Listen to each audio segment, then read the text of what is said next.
Il y a quelques années, une jeune femme travaillait dans un petit café de quartier. Tous les matins, elle se levait à 5h30, prenait le bus et passait sa journée à servir des cafés, à nettoyer des tables et à sourire à des clients pressés. Ce n'était pas le métier de ses rêves. Mais elle avait besoin de ce salaire pour payer son loyer et ses factures. Mais dans un coin de sa tête, elle avait une idée qui ne la quittait jamais, créer une marque de bougies artisanales.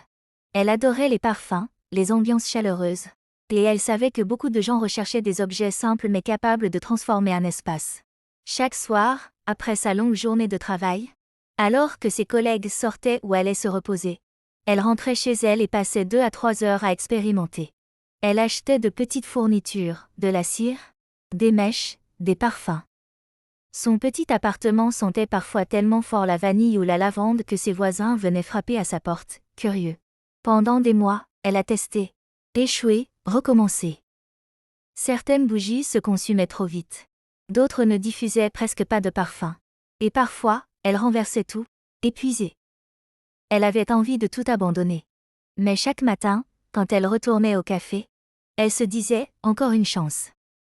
Encore un essai ». Puis un jour, elle réussit à créer une bougie parfaite, une cire qui brûlait longtemps, une odeur douce qui se diffusait dans toute la pièce. Elle en offrit quelques-unes à ses amis.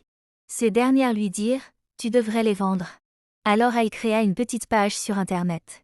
Au début, elle n'eut que 3 commandes. Puis 10. Puis 50. Les soirs où elle emballait ses bougies dans de petites boîtes en carton recyclé, elle se sentait enfin sur le chemin de son rêve. 1 an plus tard, elle n'était plus serveuse au café. Elle avait quitté son emploi.